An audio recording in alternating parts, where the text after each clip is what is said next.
Hello everyone, सभी को Radhe Radhe. I hope आप स्वस्थ और मस्त होंगे। तो आपके लिए लाए हैं ह्यूमन रिप्रोडक्शन का कुछ महत्वपूर्ण सवाल जो आप देख रहे हैं। पहली सवाल क्या है कि शुक्राणु उत्पादन कहाँ होता है। तो आपको पता होना चाहिए कि शुक्राणु का जो उत्पादन है वो होता है सेमनीफेरस ट्यूब्यूल में। कहाँ होता है? सेमनीफेरस ट्यूब्यूल में। और सेमनीफेरस ट्यूब्यूल की बात करें तो उसे क्या कहा जाता है? उसे कहा जाता है शुक्रजनक नलिका। क्या कहा जाता है? शुक्रजनक नलिका। इसलिए क्वेश्चन 1 का सही आंसर क्या होगा? Option A. दूसरी क्वेश्चन क्या है कि वे नलिका जो वृषण से निकलकर, कहाँ से? वृषण से निकलकर अधिवृषण में खुलती है वह है वृषणजालिका, शुक्रवाहक, शुक्रवाहिका, शुक्रजनलिका। तो आपको सीक्वेंस पता होनी चाहिए। तो सबसे पहले होता है क्या? Seminiferous tubule. फिर क्या होता है? फिर होता है ट्यूबुलर एक्टी होता है, फिर रेटेड टेस्टिस होता है, फिर वास इफ्रेंसिया होता है, इसके बाद इपीडिडाइमिस होता है, कहे तो अधिवृषण। तो शुक्रवाहिका यहाँ पे खुलता है। ऑप्शन सी हो जाएगा इस क्वेश्चन का सही जवाब। नेक्स्ट क्वेश्चन क्या है? अंतराली कोशिका हार्मोन का स्रावन करती है, स्राव करती है, रिलीज करती है, जिसे कहा जाता है प्रोलैक्टिन जीन नहीं, एंड्रोजन, एस्ट्रोजन, प्रोजेस्टेरोन। इसका सही आंसर होगा एंड्रोजन। क्या होगा? एंड्रोजन होगा। नेक्स्ट क्या है कि अस्खलन नलिका खुलती है, इजाकुलेटरी डक्ट कहाँ खुलती है? ये खुलती है यूरेथ्रा में। कहाँ खुलती है? यूरेथ्रा में, कहे तो मूत्र कुमार्ग। ठीक है, तो क्वेश्चन 4 का जो जवाब होगा ऑप्शन बी होगा। फिर देखते हैं नेक्स्ट क्वेश्चन क्या है।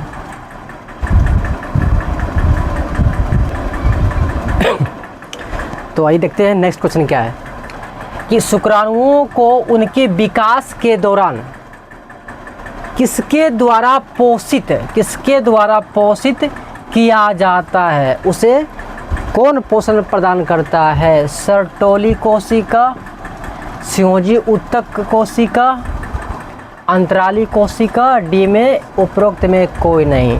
तो आप याद रखिएगा, जब शुक्राणु का निर्माण होता है तो उसकी जो पोषण के लिए जो जिम्मेदार होती है वो होती है सर्टोली कोशिका। कौन होती है? सर्टोली कोशिका। ठीक है, याद रखिएगा।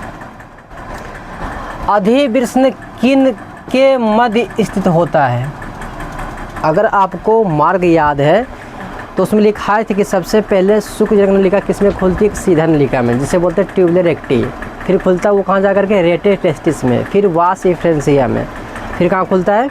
इपीडिडाइमिस। फिर वास डिफरेंस, मतलब कि वास इफ्रेंसिया और वास डिफरेंस के बीच होगा, अर्थात ये होगा कि शुक्रवाहक और शुक्रवाहिका के बीच होगा प्रेजेंट वो। ठीक है, इसलिए ऑप्शन बी इसका सही आंसर होगा शुक्रवाहक एवं इसी का ऑप्शन है। देखते हैं नेक्स्ट क्या है कि प्रत्येक वृषण में वृषणपलिका की संख्या कितनी होती है? ये पता होनी चाहिए। इसकी जो संख्या होती है वो आपका 250 होती है। शुक्राशय के शराब में शुक्राशय क्या रिलीज करता है? फ्रक्टोज, कोई एंजाइम नहीं, गलत हो गया। सुक्रोज, बहुत एंजाइम नहीं, गलत हो गया। सुक्रोज तो नहीं होता है, गलत हो गया। फ्रक्टोज क्या होता है? फ्रक्टोज होता है, इसलिए इसका सही आंसर क्या होगा? ऑप्शन नंबर बी होगा। ठीक है, अब देखते हैं नेक्स्ट क्वेश्चन और क्या है। तो देखिए नेक्स्ट क्वेश्चन क्या है कि पुरुष लिंग में सहायक नलिका का कार्य क्या होता है? एसेसरी जो डक्ट है वो क्या करता है? शुक्राणु का भंडारण करता है। भंडारण यह सबको पता है, इपीडिडाइमिस में होता है भंडारण। ठीक है, शुक्राणु का परिवहन, सही बात है। टेस्टोस्टेरोन का निर्माण नहीं करता है ये। ठीक है, वो तो करता है आपका लीडिंग कोशिका। कौन सी कोशिका? लीडिंग कोशिका। इसका मतलब ये है कि इस क्वेश्चन का जो सही आंसर होना चाहिए ऑप्शन डी होना चाहिए। ए तथा बी दोनों होना चाहिए। ठीक है, क्या है कि सर्टोली कोशिका एवं, अच्छा यहाँ ए पे एक होना चाहिए, अच्छा रहेगा। ठीक है, सर्टोली कोशिका एक हार्मोन का स्राव करती है, रिलीज करती है, जिसे कहा जाता है गोनेडोट्रोपिन। नहीं जी, टेस्टोस्टेरोन नहीं होगा, ये तो लीडिंग कोशिका निकलता है। ठीक है, रिलेक्सिन हार्मोन, इनहिबिन।